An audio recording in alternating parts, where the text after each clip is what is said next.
Olá, meu nome é Fagner Dantas e esse é o projeto 139. Um tema, 3 livros em 9 minutos. E o tema de hoje é Anthony Giddens, A Terceira Via em um Mundo Polarizado. E aí, vamos ler? Então, novamente serão bem-vindos, aqui é o projeto 139. A ideia desse canal é criar uma forma de discutir um pouco sobre ideias, pessoas e principalmente livros, né? É uma forma de eu comentar um pouco com vocês alguns livros que eu gosto e ouvir de vocês também outras sugestões de livros, o que vocês entendem sobre esses livros, se vocês já conheciam esses livros, já conheciam esses autores. Essa é a ideia aqui do canal, tá certo? Muito mais é uma conversa de leitores de leitor para leitores. Né? Espero que a gente possa criar aqui um canal de comunicação com todo mundo que gosta de ler. Bom, a ideia desse vídeo de hoje é discutir um dos mais produtivos sociólogos, né, sociólogos aqui do nosso tempo, que é o Anthony Giddens. É um autor que já publicou aí mais de 3 dezenas de livros, então um cara extremamente produtivo e que eu acho que vale muito a pena a gente conhecer cada vez mais.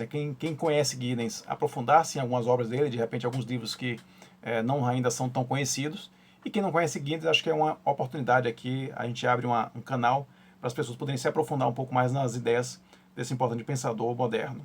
Eu vou falar um pouquinho da história do Giddens, da biografia dele, um pouco da vida acadêmica e da vida produtiva dele, para então entrar aí sim nos 3 livros, né, que a gente vai falar, as 3 obras que a gente vai falar hoje de Giddens, que são essas 3 aqui, tá certo? São basicamente obras da década de 90, da chamada terceira fase do pensamento de Giddens. Então a gente vai explicar um pouquinho isso mais à frente, tá? Mais um pouco sobre a vida, né? A vida de Giddens, acho que é uma vida particularmente interessante. Para quem não conhece, eu particularmente não conhecia as obras, mas não o homem Giddens, né, a família e a trajetória dele, pessoalmente. E as coisas que eu vou colocar aqui são ditas em entrevistas do próprio Giddens, são palavras do próprio Giddens, entrevistas ao Christopher Pearson, que escreveu em 98 um livro chamado Conversas com Anthony Giddens, que é basicamente um conjunto de entrevistas que ele fez com o autor. Então, basicamente, são as palavras do próprio autor que eu vou estar reproduzindo aqui. Então, Giddens é nascido em 18 de janeiro de 38. Ele nasce no bairro de Edmonton, que é um bairro pobre do norte de Londres. A família dele é uma família de classe média baixa. Seu pai era um servidor, né, era um funcionário do serviço de transportes de Londres, é um funcionário que cuidava da parte de manutenção dos trens londrinos. E sua mãe era dona de casa. Então, Giddens não teve aí um ambiente, vamos dizer assim, que impulsionasse, né, no caminho acadêmico. A gente sabe muito bem que o contexto onde a pessoa vive, ele tanto pode estabelecer-se como uma limitação do potencial dessas pessoas, mas também como vamos dizer assim, um terreno fértil, né, para que se desenvolvam algumas habilidades. No caso do Giddens, e são as palavras do próprio Giddens, quando ele diz isso, quando ele comenta sobre a sua família, não era um ambiente que proporcionasse a ele uma grande riqueza intelectual. Né? Não era um ambiente que proporcionasse, por exemplo, o hábito da leitura, não era uma coisa constante na casa dele. Por isso o Giddens, inclusive, se torna, no início da sua vida acadêmica, eu falo aí pré-universidade, no ensino médio, né, nos seus anos de formação, ele é um aluno, inclusive, medíocre, né, um aluno que não se destaca do ponto de vista de notas, do ponto de vista de disciplinas. Ele começa, na verdade, a ler, a se interessar mais por psicologia, por filosofia, justamente em função de um currículo muito engessado na escola. Então ele começa a meio que ler esses autores, ter uma aproximação com uma literatura que não era a literatura da escola. Então isso era até uma forma de rebeldia, ele fala um pouco sobre isso, era uma maneira até de se rebelar um pouco contra a escola, que era algo que ele não tinha até então uma relação muito positiva, vamos dizer assim. E é justamente por isso, por ser um aluno tão abaixo da média, vamos dizer assim, que ele não tinha muitas pretensões do ponto de vista da formação acadêmica, né? Ele não se inscreve, por exemplo, quando conclui seu ensino médio aí, né, antes de entrar na universidade, ele não se inscreve nas grandes universidades londrinas, né, nas grandes universidades inglesas, Cambridge, ele nem pensa, isso está fora completamente da sua realidade. Então ele acaba se inscrevendo por insistência mesmo, até dos colegas, e ele, sem muitas pretensões, acaba se inscrevendo em algumas universidades e é aprovado na Universidade de Hull. Essa é a universidade onde ele vai obter, em 59, o seu primeiro título, seu título de Psicologia e Sociologia. Se formando lá em Hull, ele vai aí passar para sua próxima etapa, né, onde ele continuaria a carreira acadêmica. E aí vem um detalhe interessante na vida do Giddens, que ele é empurrado em alguns momentos da sua vida por colegas, por pessoas que estão ali no seu entorno e que veem nele uma figura que tem muito potencial. Então um dos professores do Giddens na Universidade de Hull, sugere a ele que ele faça o mestrado na London School of Economics, que é uma escola extremamente reconhecida, né, no mundo inteiro. A LSE está sendo um panteão das grandes instituições acadêmicas, né? E o Giddens novamente, né? Poxa, será que eu tenho condições de entrar na London School of Economics? Ele vai lá e se inscreve nesse mestrado e é aprovado na seleção de mestrado e vai desenvolver aí sua pesquisa, vai começar a entrar um pouco mais intensamente na vida acadêmica, né? Até então ele tinha somente a graduação, ele pensava em fazer o mestrado e ingressar na administração pública, né? Seguir aí um pouco os passos do seu pai, que era um servidor do Serviço de Transporte de Londres, né? Como a gente já viu. A pretensão dele era essa, né? Basicamente ter essa formação mais básica e ingressar na administração pública. E ele começa, quando ele vai para o mestrado na LSE, ele começa a se interessar pela atividade da leitura, né? A atividade da pesquisa, o trabalho de pesquisa. Então isso a vida dele vai tomando um outro rumo, diferente do que ele estava imaginando. Então isso é interessante porque ele foi estimulado lá pelo professor da universidade a fazer o mestrado que até então ele entendia que não era, vamos dizer assim, capaz, né? Entre aspas. E ele obtém aí em 61 o título de mestre pela London School of Economics. Já é um título já mais reconhecido, vamos dizer assim. E, novamente, é um professor da London School of Economics, na verdade, seu orientador na dissertação de mestrado, que informa ele que vai haver uma seleção para uma universidade inglesa, que é a Universidade de Leicester, que fica a 150 quilômetros de Londres, e estimula que ele faça parte aí dessa seleção, que ele tente ser professor da Universidade de Leicester. Ele vai novamente, né, com com o pé atrás, mas vai lá, se inscreve na seleção, e na banca de seleção está um grande sociólogo, é o sociólogo alemão Norbert Elias, que na época não era tão conhecido do Giddens, não era tão conhecido, vamos dizer assim, do grande público, mas já tinha escrito em 39 o Processo Civilizador, né, que é um dos principais livros de sociologia, um dos principais livros do Norbert Elias, que posteriormente veio a escrever diversos outros livros importantes no campo da sociologia. Então era uma figura relevantíssima, né, no campo da sociologia e foi o membro da banca de seleção para o concurso de professor da Universidade de Leicester e aprova o Giddens, justamente por função dessas leituras, desse interesse dele por tema mais da sociologia. Então isso chama a atenção da banca e a banca aprova Giddens. Então ele ingressa, vamos dizer assim, a sua carreira docente, ela começa em 61 na Universidade de Leicester. E aí ele vai ter na figura do Elias uma figura que vai mostrar para ele a importância do esforço, né, do processo de pesquisa, né? O processo, vamos dizer assim, a parte mais laboral, a parte mais da manufatura do processo de pesquisa, né? Mostrando que não era somente um processo de insight, de grandes ideias, mas que tinha muito trabalho duro envolvido, né? E o Giddens comenta isso, né? Que o Elias foi uma figura que deu para ele essa dimensão do trabalho, do esforço do trabalho acadêmico, né? Da ética, do empenho. Foram características que ele observou, né, e trouxe da figura da convivência enquanto colegas, né, na Universidade de Leicester, da figura do Norbert Elias.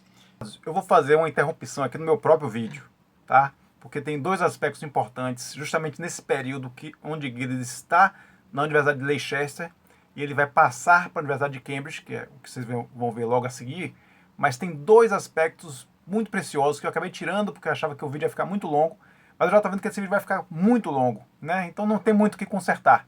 Então eu queria acrescentar aqui dois aspectos muito interessantes da vida do Giddens e que vai colaborar muito, contribuir muito para a sua produção acadêmica.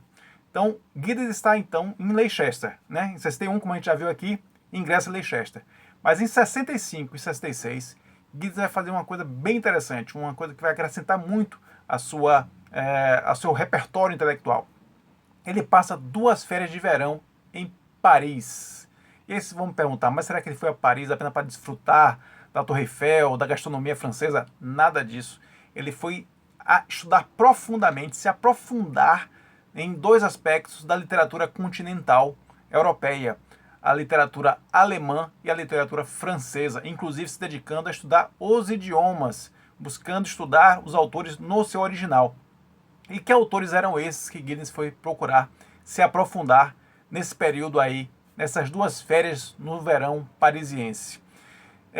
Temos que lembrar que a gente está falando aí de 65 e 66. Nos anos 60, a marca dominante, né, a teoria dominante dentro da sociologia contemporânea era a teoria do funcionalismo estrutural, né, que era uma teoria construída principalmente por autores dos Estados Unidos. as duas grandes referências do estruturalismo funcional eram Talcott Parsons e Robert K. Merton. Então essas duas grandes referências, vamos dizer assim, entre aspas, mandavam na sociologia daquele momento, mandavam no entendimento de como se deveria compreender a sociedade. E Giddens, ele quer se contrapor a isso, ele quer construir um pensamento que não segue essa linha. Então por isso, ele vai se aprofundar, ele vai se dedicar a estudar os grandes autores alemães e franceses que podem ajudá-lo a construir esse contraponto. Então que autores são esses? Raymond Aron, Max Weber, Edmund Husserl e Martin Heidegger. São os grandes autores que ele vai buscar, ele vai extrair aí um conhecimento, vamos dizer assim, na fonte, direto na fonte, para poder fazer o contraponto a essa construção eminentemente estadunidense que era o estruturalismo funcional.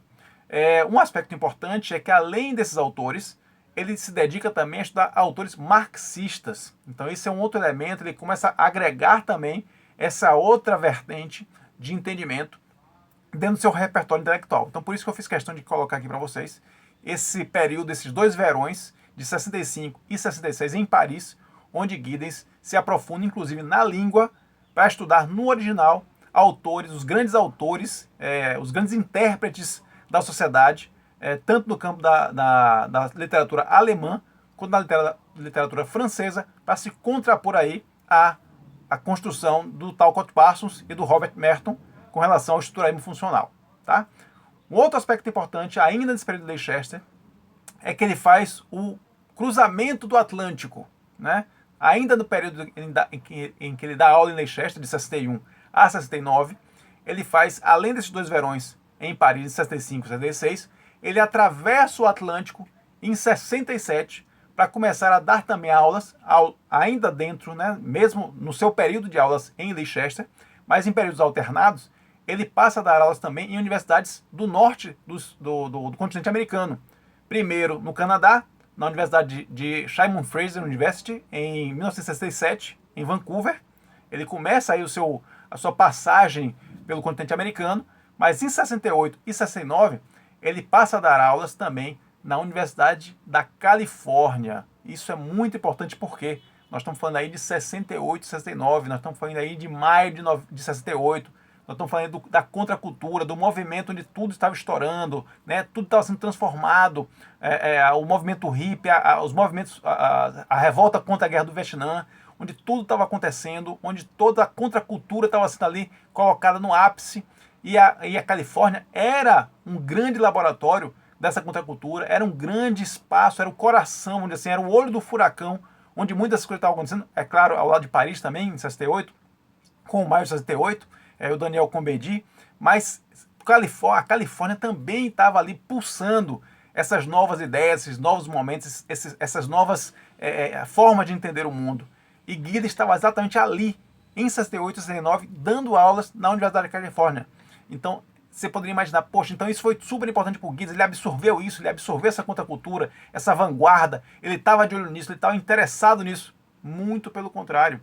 Isso é muito interessante que o Giddens fala isso nas entrevistas do Christopher Pearson, que ele estava ali no olho do furacão, mas justamente por estar nesse olho do furacão do futuro da sociologia, do futuro do entendimento social, ele se voltou para os clássicos. É justamente nesses dois períodos, 68 e 69, onde ele dá aula na Universidade da Califórnia, que ele se dedica a estudar os clássicos da sociologia, Max Weber, Emile Durkheim e Karl Marx. Então eu achei muito interessante trazer para vocês, porque assim, tudo era tudo o contrário. Então se imaginava que Giddens poderia absorver justamente essa contracultura, essa vanguarda que estava ali, que ele estava no centro daquela transformação. E ele justamente, no olho do furacão, ele se volta para os clássicos da sociologia. Isso vai ter um impacto fundamental no seu pensamento e principalmente na sua primeira obra bibliográfica, que vocês vão ver logo em seguida. Então eu só queria fazer esse breve parênteses para passar a vocês essas duas experiências muito importantes da vida do Giddens e que vão influenciar aí o pensador Giddens também. Então, de volta para o vídeo. Em 69, né, então a gente está aí em 61, ele passa aí 8 anos na Universidade de Leicester, e em 69 ele tem a oportunidade de ingressar na Universidade de Cambridge. Essa sim, a grande referência, né, a grande instituição acadêmica inglesa, e Giddens tem essa possibilidade, ele é indicado para substituir um professor que estava na universidade, e ele passa então a ingressar, sai da Universidade de Leicester e passa a ingressar nos quadros da Universidade Cambridge. Essa, sim, como eu disse, é a grande universidade inglesa. E ali ele vai desenvolver a sua docência, né, a sua docência de uma maneira um pouco mais qualificada, depois desses 8 anos na Universidade de Leicester. E em Cambridge ele vai também ter um ponto importante, um marco importante na sua carreira, que é a publicação do seu primeiro livro. Ele publica em 71 seu primeiro livro chamado Capitalismo e Teoria Social, que é uma reflexão sobre os escritos de Marx, Durkheim e Max Weber. Então esse é um ponto importante porque isso vai demarcar o início da primeira fase do pensamento de Giddens, que é justamente uma fase que se dedica ao estudo da sociologia clássica, né? Esses 3 nomes são pilares da construção da sociologia enquanto campo do conhecimento. Então é o primeiro livro de Giddens, lançado em 71, que vai demarcar aí a sua trajetória extremamente produtiva, como a gente falou, de muitos e muitos livros pela frente. Então a gente está falando aí de 74, de 71, quando ele lança o seu primeiro livro, e em 74 ele vai ter um outro marco importante, que é a conclusão do seu doutorado.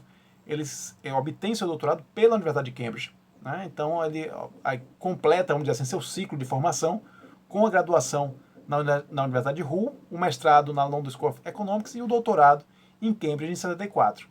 Depois, então, do doutorado em 74, Giddens vai obter um outro grande marco da sua carreira, que é a sua aceitação, depois de 8 vezes preterido. Isso ele coloca até com certo rancor, até com um certo ódio no olhar.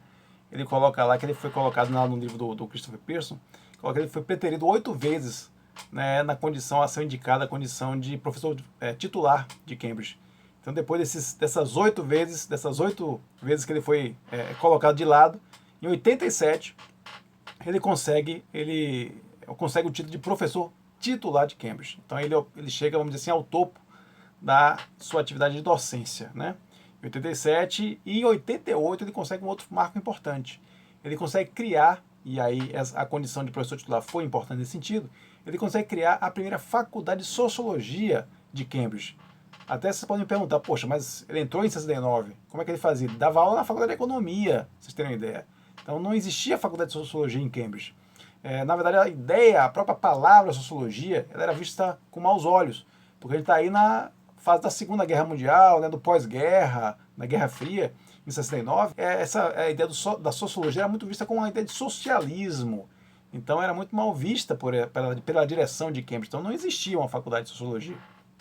É só em 88, um ano após que Giddens obter a condição de professor titular, que ele consegue consegue aí ajudar a fundar a Faculdade de Sociologia de Cambridge. Então a gente está aí em 87, ele consegue o título de professor titular, e em 88 ele consegue criar a Faculdade de Sociologia.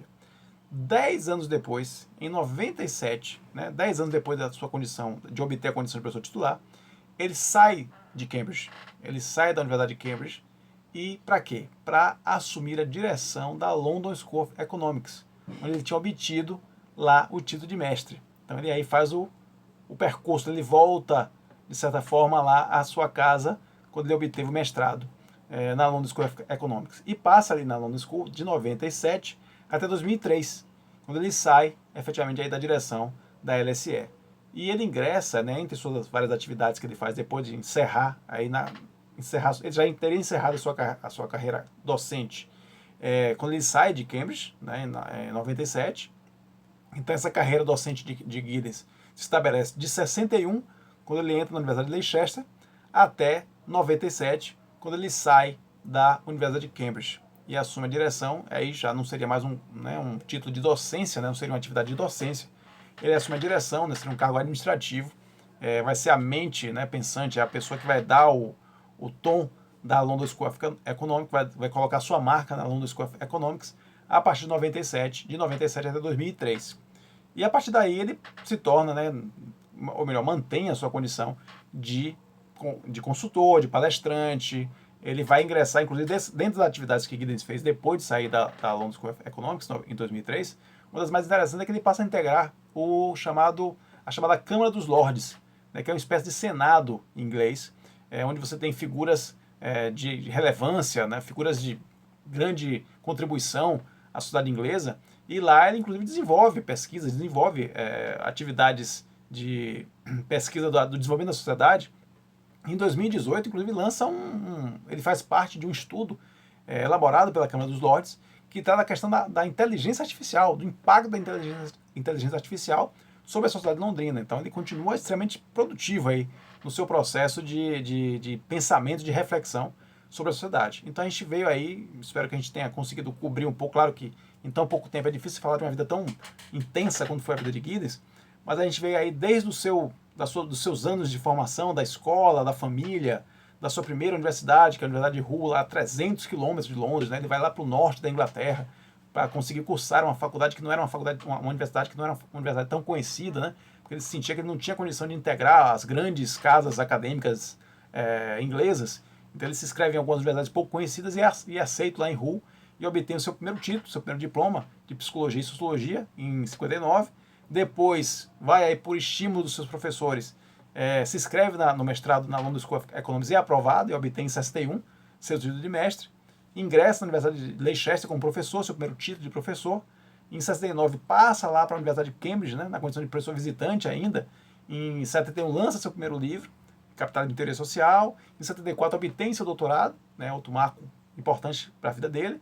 Em 87 consegue a condição de professor titular de Cambridge, para em 88 fundar aí a Faculdade de Sociologia.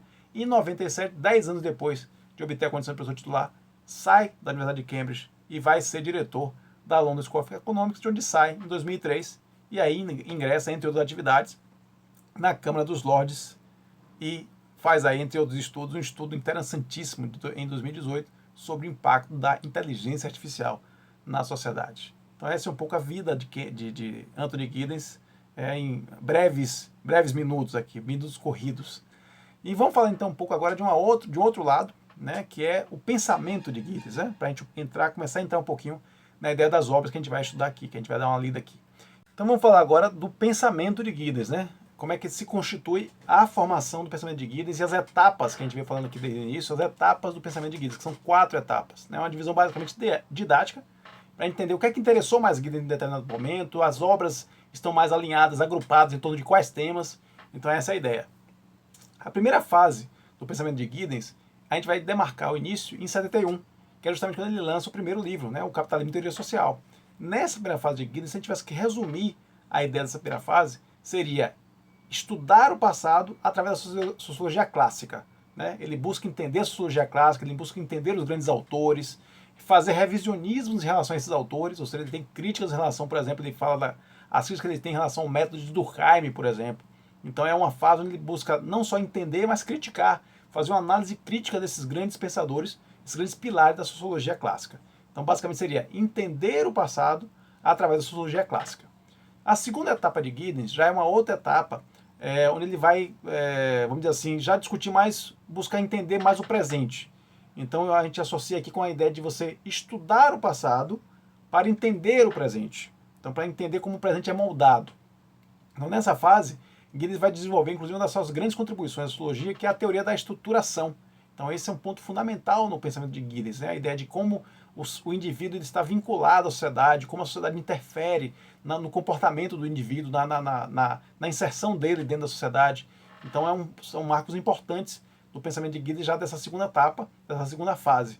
E a obra que eu diria que resume bem o que seria essa segunda fase de Giddens é o livro de 84, A Constituição da Sociedade. Né? Ali ele vai justamente ter esse olhar mais claro para entender como esse passado, como a formação, como as regras do passado, como os parâmetros do passado vão moldar a construção da sociedade presente. Né? Então esse é basicamente o foco dessa segunda etapa do pensamento de Giddens. A terceira etapa, se a gente tivesse novamente que chamar e colocar aqui uma frase de efeito, eu diria que seria estudar o presente. Estudar o presente, estudar as questões fundamentais do presente, as questões candentes do presente. E quais são essas questões? Basicamente 3. A ideia de globalização, a ideia de modernidade e a ideia de inserção política, né? De uma discussão política que visa aí encontrar outros caminhos das velhas práticas, né? Das velhas ideias no campo da política. Então aí é que vão estar os 3 livros que a gente vai dar uma olhadinha hoje, que vão discutir justamente a questão da terceira via, que é essa alternativa de Giddens a esse confronto, vamos dizer, essa polarização esgotada entre o conservadorismo de um lado e o socialismo de outro. Então o livro que daria, vamos dizer assim, a essência dessa terceira fase é justamente o livro que a gente vai verificar aqui, que é A Terceira Via, que é o livro de 98. E finalmente a quarta fase de Giddens é uma fase que, normalmente, se a gente tivesse que associar uma frase, seria estudar o presente para entender o futuro, para entender como o futuro vai ser estabelecido. E aí Giddens vai se dedicar a questões justamente que estão hoje presentes, mas que vão ter impacto maciço no futuro da humanidade. E quais são essas questões, né? Basicamente, a ideia de inteligência artificial, como a gente comentou aqui no estudo de 2018, que ele fez da Câmara dos Lordes, mas também mudanças climáticas. É um outro tema que Giddens vai se aprofundar bastante. E por isso que eu colocaria aqui como um livro de resumo, né? Um livro que resume essa quarta etapa do pensamento de Giddens, o livro de 2009, que é a Política da Mudança Climática. Então eu acho que aí você tem, nesses 4 livros, né, seja até o Capitalismo e Teoria Social, da primeira fase, a Construção da Sociedade, da segunda fase, a Terceira Via, da terceira fase, e a Política da Mudança Climática, da quarta fase, você tem aí um espectro geral do pensamento de Giddens, esse grande autor inglês. Então, encerrando aqui essa fase preliminar, para a gente chegar, né, para a gente ter um contexto, para a gente avaliar as obras, a gente vai iniciar agora nossos 9 minutos discutindo 3 obras de Anthony Giddens, 3 obras que falam sobre a terceira via em um mundo polarizado. Então vamos lá, esse é o nosso primeiro livro, Para Além da Esquerda e da Direita, do Giddens, escrito em 94. É um livro de 300 páginas, tem aí um prefácio, agradecimentos, tem 10 capítulos. E é interessante observar nos agradecimentos que ele sempre se refere, e aí isso vai se repetir em outros livros, ao Ulrich Beck e ao David Held. Vão acabar sendo figuras que vão dialogar com o Giddens ao longo da sua produção. Esse é um livro interessante porque ele trata basicamente de vários conceitos importantes do Giddens e que vão ser refletidos ao longo da sua obra. Ele discute inicialmente 3 grandes mudanças na segunda metade do século XX que vão ter aí um impacto tremendo na forma como nós enxergamos a realidade, na forma como a sociedade, na dinâmica da sociedade, como a sociedade se estabelece, como a sociedade se desenvolve a partir dessas 3 grandes mudanças, né, o impacto dessas 3 grandes mudanças na segunda metade do século XX. Então a primeira grande mudança é a questão da globalização. A globalização para Giddens é um tema extremamente importante, né, e essa globalização vai gerar, pelo contato dessas diversas culturas, a questão da comunicação é fundamental no aspecto da globalização vista por Giddens. Isso vai gerar o que ele chama de sociedade pós-tradicional, onde a tradição ela perde o seu status de único guia para a definição da vida em sociedade. Então a tradição passa a ser mais um guia, mas não o único e não o mais importante. E essa ideia da sociedade pós-tradicional vai dar origem a um outro aspecto importante em Giddens, que é a modernidade reflexiva.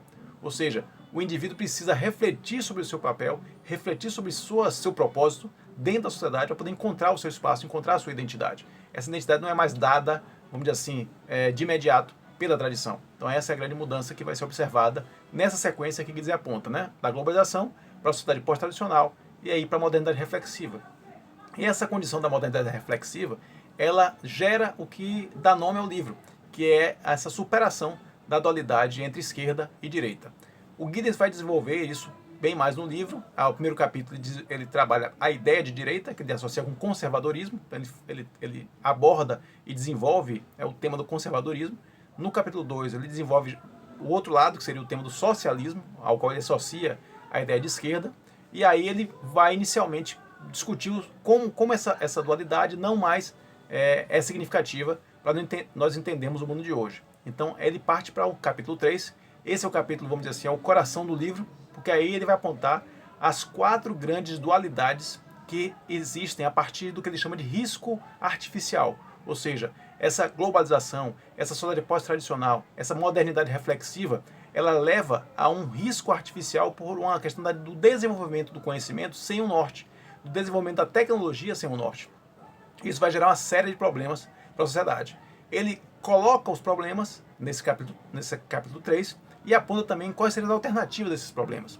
Então, por exemplo, ele fala com relação à democracia, ele diz que existe aí um problema, né, uma questão com a democracia, uma falência da democracia por um lado, mas ele vê a ideia de uma democracia dialógica, que poderia ser uma alternativa a essa democracia em crise. Um outro aspecto ele coloca é da desigualdade social. Esse é um aspecto extremamente importante de Giddens. Ele vai trabalhar muito a questão do welfare state, que para a Inglaterra, obviamente, como todo mundo, né, quem está mais afeito a essa temática da sociologia, da questão do Estado, sabe que para a Inglaterra a ideia do welfare state é uma ideia basilar. Então ele vai discutir a questão da desigualdade, do combate à desigualdade e a alternativa, né, o contraponto a essa desigualdade crescente seria justamente a ideia de uma sociedade pós-escassez. Então ele vai aprofundar esse tema de uma sociedade pós-escassez. O outro elemento, o terceiro risco, né, a terceira consequência do risco artificial seria a ideia de degradação da natureza. E ele responde a essa ideia da degradação da natureza com a ideia de natureza humanizada. E por fim, ele fala do aumento da violência, da escalada da violência, que seria aí, teria como contraponto a ideia de poder negociado. Então essas quatro dualidades, ou seja, seus problemas e suas alternativas, né, suas saídas, suas soluções, vão ser esmiuçadas ao longo do restante do livro. Ou seja, os próximos capítulos vão se dedicar a cada um desses temas. Sendo que no caso da questão da desigualdade, ele não usa não apenas um capítulo, ele usa 3 capítulos do livro para tratar especificamente da questão do combate à desigualdade social e através do conceito de sociedade de escassez. Então isso vai finalizar aí o bojo do livro, né, o miolo do livro, e as suas conclusões ele aponta para perspectivas, né, de ações, de maneiras de tentar sair dessa condição de risco trazido pela questão do risco artificial, sair dessa condição de perigo trazido por esse risco artificial e indo aí para suas alternativas benéficas, né, para suas alternativas, suas possíveis soluções para esses dilemas. Então essa é a ideia do livro. É um livro, se a gente puder colocar assim, os pontos negativos e pontos positivos, em termos positivos é um fantástico diagnóstico daquele período ali do final dos anos 90, ali, o livro é escrito em 90, o livro é publicado em 94, mas ele é fruto de 15 anos de pesquisa de Giddens, então ele tem uma leitura desse final do século XX, né, dessa última década do século XX e também dos seus anos precedentes, principalmente a partir dos anos 50, né, na segunda metade do século XX. Então, em termos de diagnóstico, é fantástico, ele é extremamente esmiuçado. Esse aspecto da superação da dualidade esquerda e direita também é muito bem enfatizado no texto. A discussão da desigualdade social, muito bem feita. Os 3 capítulos aí mostram que ele está realmente dedicado a tentar revisar a ideia de um welfare state que não mais se sustenta. Acho que essa ideia da reforma do estado de bem-estar social é parte central do livro, isso vai se refletir também nos outros 2 livros. E acho que talvez como pontos negativos, eu diria que talvez ele tivesse uma visão muito eurocêntrica, né? O livro é muito focado naquela realidade europeia e mais caindo na realidade inglesa. Então isso é um limitador do livro, certamente não é algo que não torne a leitura interessante e importante, mas é um ponto que vale a pena ter essa ressalva aí quando se for ler o livro. E um outro aspecto negativo que eu considerei também é que ele é muito condescendente com as desigualdades geradas pelo capitalismo. Então elas são vistas muito como processos, vamos dizer assim, quase que naturais, quase que consequências que nós temos que lidar, né? A desigualdade vai estar aí, não é algo que a gente possa superar. Então, claro, todo mundo que já se debruçou sobre o tema da desigualdade sabe da dificuldade que é você superar isso, porém, me pareceu aí um pouco condescendente, como eu disse, com as desigualdades e com as mazelas geradas pelo capitalismo. É um excelente livro, vale muito a pena ler, é um livro mais longo do que os outros 2 que a gente vai comentar aqui, e talvez por isso seja o livro mais complexo e que vale mais a pena ler. Mas ainda assim, vamos falar um pouco dos outros 2 livros que sequenciam esse Para Além da Esquerda e da Direita. Então, dando continuidade aqui à nossa discussão dos 3 volumes, agora vamos discutir o segundo volume, que é esse aqui, A Terceira Via. É um livro de 98, e ele é um livro muito mais propositivo que o livro 94, é um livro mais curto, de 166 páginas, e aqui ele vai falar a partir de um contexto político bem específico, que é o contexto de vitórias dos políticos da social-democracia ao redor do mundo.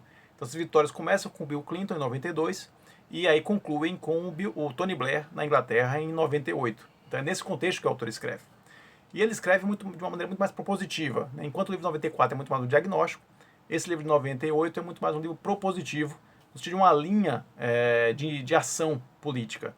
E aqui é um aspecto importante também, ele logo no início do livro, ele diferencia, ele faz questão de esclarecer que a terceira via não é uma terceira alternativa ao conservadorismo e ao socialismo, né? À esquerda e à direita clássica, mas sim a uma terceira via em relação ao neoliberalismo e à velha social-democracia. Então esse é o ponto que ele fala aqui, por isso que o subtítulo do livro, como vocês podem ver aqui, é a renovação da social-democracia. Então esse é um tema importante para o Giddens, a ideia da terceira via está nessa ideia de uma social-democracia renovada. Né? Um aspecto mais importante desse livro que eu considerei, apesar de ele tratar de vários outros aspectos importantes, mas acho que talvez o que me chamou mais a atenção foi a discussão da revisão do welfare state, do conceito de welfare state. Como a gente viu no livro 94, que já é um conceito importante, mas aqui ele usa um entendimento do Amartya Sen, que é um economista indiano, que fala muito da questão de desenvolvimento de capacidades. Então, o que é que ele coloca aqui como contraponto? O welfare state era visto muito como uma rede de segurança social para excluídos sociais, excluídos socioeconômicos, né? Pessoas que não estão inseridas na economia e que precisam viver de uma maneira, e aí tem essa rede social como uma maneira de conseguir alguma condição de vida. Mas a rede social passa a ter, então, um público-alvo, um público muito específico, que é desses excluídos sociais. O que o Giddens coloca é que na revisão desse welfare state, na revisão do conceito de welfare state, deveria estar a ideia de potencialização de capacidades. Ou seja, esse aparato estatal deveria servir para potencializar as capacidades de todos os seres humanos, e não apenas uma rede de segurança para áreas sociais. Então esse eu acho que é um dos pontos mais importantes desse livro, e reflete muito o que é essa ideia do novo trabalhismo na Inglaterra, porque é a ideia de que você entende que o welfare state, que é esse estado de bem-estar social, ele não é mais possível de ser mantido, né? Ele não é mais sustentável. Então você precisa rever alguns conceitos basilares da ideia de welfare state para mantê-lo de alguma forma. E a ideia que Giddens vê é tirando desse nicho específico de rede de segurança social e entendendo esse Estado, essa atuação do Estado, sob o ponto de vista social, muito mais como um desenvolvedor de capacidades de todos os seres humanos. O livro também tem um outro aspecto importante, que é a discussão de 5 grandes temas do momento atual. Ele coloca a discussão da globalização, a discussão do individualismo, a discussão da dualidade esquerda-direita, a discussão da degradação ambiental e também a discussão da ação política. Esses 5 temas vão ser desenvolvidos no livro. Eu acho que é um livro que, por ser mais curto, voltando à ideia de pontos positivos e negativos, por ser um livro mais curto, ele é mais propositivo. Isso, por um lado, é bom, é um ponto positivo do livro, ele não é um grande diagnóstico, ele é muito mais um mapa de ação, ele é muito mais um indicativo de ações a serem empreendidas no sentido de superar os problemas sociais. Mas, por outro lado, por ser mais propositivo, ele acaba sendo um pouco superficial nas análises que ele faz. Então, enquanto o livro de 94 é um livro muito mais denso, um livro muito mais analítico, esse livro de 98 é um livro muito mais propositivo e, portanto, é eventualmente superficial em algumas questões que poderiam ser mais detalhadas. Então, essa é a ideia do livro de 98, a Terceira Via, a Renovação da Social-Democracia, e vamos agora discutir o livro de 2000, que é justamente um livro que ele trabalha apenas as críticas que são feitas a partir do impacto desse conceito de Terceira Via. Isso gerou uma série de críticas, tanto de autores mais à direita quanto mais à esquerda, e ele discute essas críticas no seu livro 2000. Vamos lá. Bom, dando prosseguimento à nossa discussão, vamos discutir agora o terceiro livro, que é esse aqui, A Terceira Via e seus Críticos. É um livro de 190 páginas e tem um aspecto interessante. Ele tem uma bibliografia comentada no final do livro, né? Obras que tratam da Terceira Via, sob o ponto de vista seja da apresentação de suas ideias, seja da crítica a essas ideias.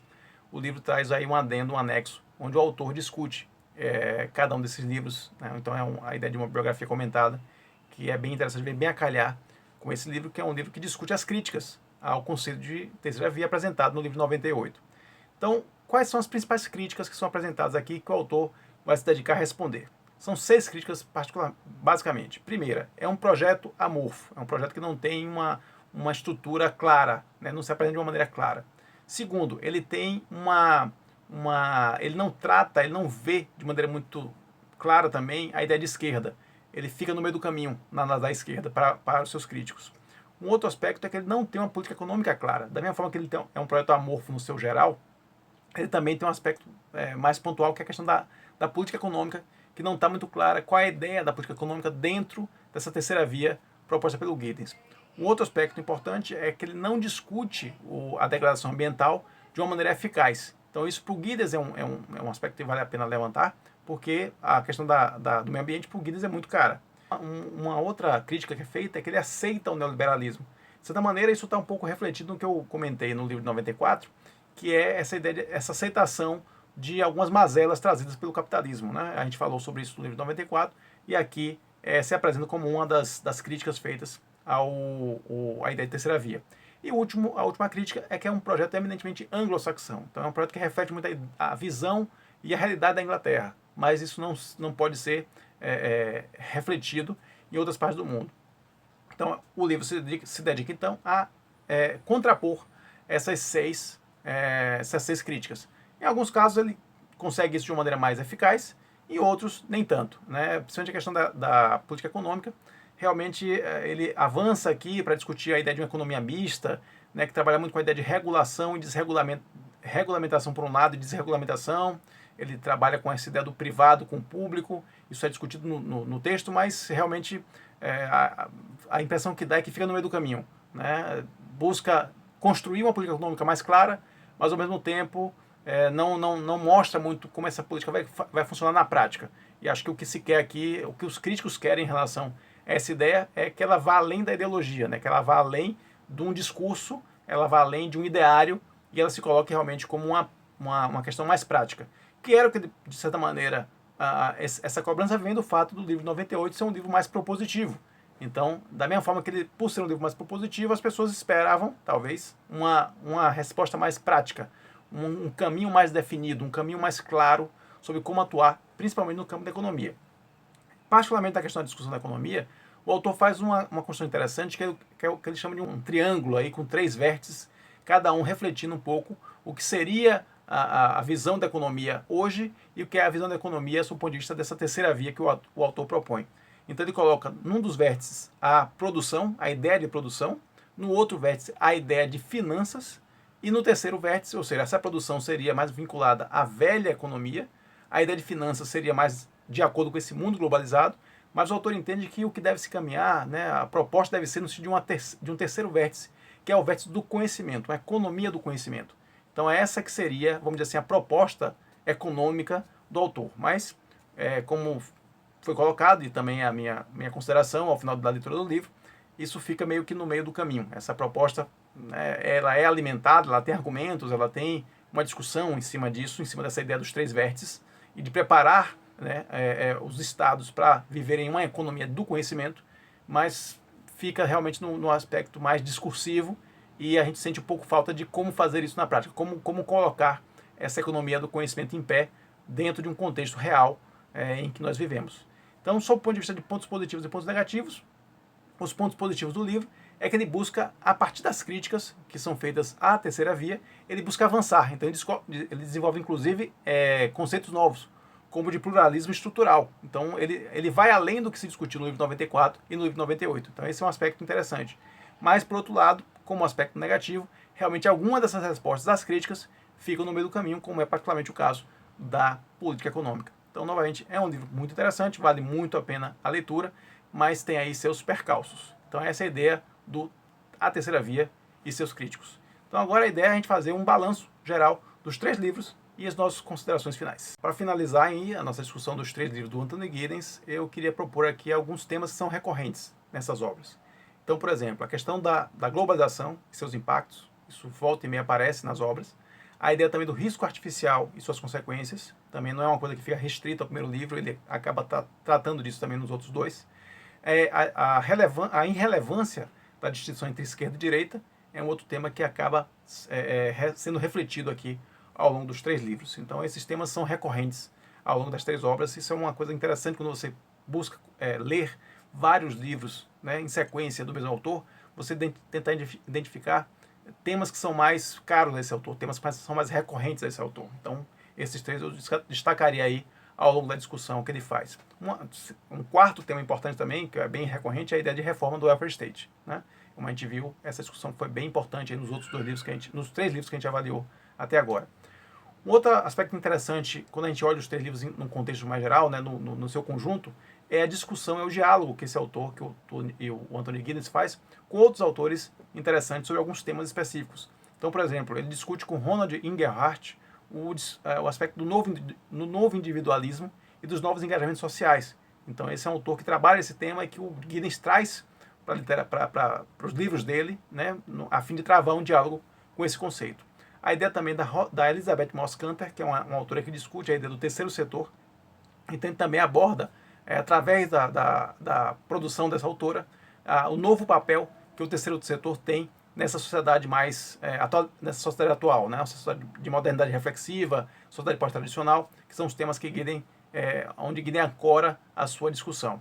E um outro autor que é recorrente também nesses 3 obras é o Amartya Sen, como a gente já discutiu anteriormente, e principalmente no que toca à reforma do welfare state e no combate à desigualdade. Então, esse aspecto do diálogo com os autores é um ponto também interessante quando a gente observa as três obras de maneira integrada, né?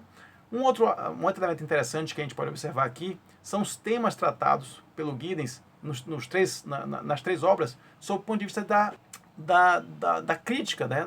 Da crítica que ele cobra, tanto do aspecto do espectro à esquerda da política, quanto também daqueles políticos que estão mais na direita. Então, por exemplo, ele cobra que os políticos de esquerda, que as políticas no campo da esquerda, elas discutam mais a questão da violência, que não é tão abordada. Isso é um tema bem interessante, inclusive no aspecto do Brasil também, né? O tema da violência ele é meio que sequestrado pela política de direita e a política de esquerda não ataca tão diretamente. Então ele faz essa menção também aqui como uma crítica que a esquerda deve se fazer, né? A esquerda deve buscar também uma análise e uma linha política que trate a questão da violência. Por outro lado, a direita também deve fazer uma autocrítica no sentido de reconhecer as limitações do mercado, né? Entender que o mercado não é infalível. Então esse é um ponto também que o autor destaca aqui, não só em um ou outro livro, mas ao longo das três obras. Então eu busquei aqui pontuar, né, pensar alguns aspectos que acabam sendo refletidos nas três obras para que vocês tenham uma ideia de como é interessante você, ao ler um autor, buscar ler esse autor de forma sistemática, né? Como a gente fez aqui, um livro de 94, sua sequência em 98, sua sequência em 2000, inclusive sob o aspecto de avaliar críticas feitas ao conceito apresentado em 98. Então essa foi a ideia desse vídeo, apresentar esses três livros, apresentar esse autor, para quem não conhece, o Anthony Giddens, a gente falou um pouquinho da vida dele, falar um pouco desses três livros e, claro, a ideia aqui não é esgotar os livros, não é apresentar o livro de maneira minuciosa, mas muito mais instigar aqueles que tenham, de repente, visto esse vídeo e identificado algum tema que são temas de seu interesse e que são discutidos por esse autor. Então, de repente, se você se interessa por globalização, se você se interessa pela questão do estado de bem-estar social, é um autor que vale muito a pena ler e são livros que valem muito a pena ler que tratam desses temas que, de repente, vocês têm interesse. Por fim, eu queria só fazer uma ordem classificatória aqui, claro, meramente por gosto pessoal, mas a experiência de leitura do livro 94, ela foi, evidentemente, a mais proveitosa, a mais prazerosa para mim, por ser um grande diagnóstico, ser um livro mais denso, um livro mais analítico. Mas em relação ao livro de 98 e ao livro de 2000, eu achei mais interessante o livro de 2000, né, o Terceira Via e seus críticos, porque acaba que a partir dessa crítica ele desenvolve outras questões, como a questão do pluralismo estrutural, que até então não vinha sendo tratado nos temas anteriores. Então acho que ele avançou mais em algumas reflexões mais analíticas, algumas reflexões mais densas, que o livro de 98, A Terceira Via, acabou não fazendo, até porque seu propósito realmente era ser uma coisa mais, ser um texto mais focado, um texto mais propositivo, né? Então a proposta dele era diferente, tanto da proposta do livro de 94, quanto do livro de 2000. Então, na minha consideração aqui, eu colocaria o livro de 94 como mais interessante, o livro de 2000, né, no segundo lugar, na medalha de prata, e o livro de 98, como se na medalha de bronze, o terceiro livro. Mas, claro, obviamente, os três livros são muito bons e valem muito a pena. Então, essa é a ideia desse vídeo. Se você gostou, dê seu like. Se você gosta desse tipo de conteúdo, se inscreve no canal e também aciona as notificações, porque a gente sempre vai ter vídeo novo por aqui, tá bom? Um grande abraço e não se esqueça, leitore-se.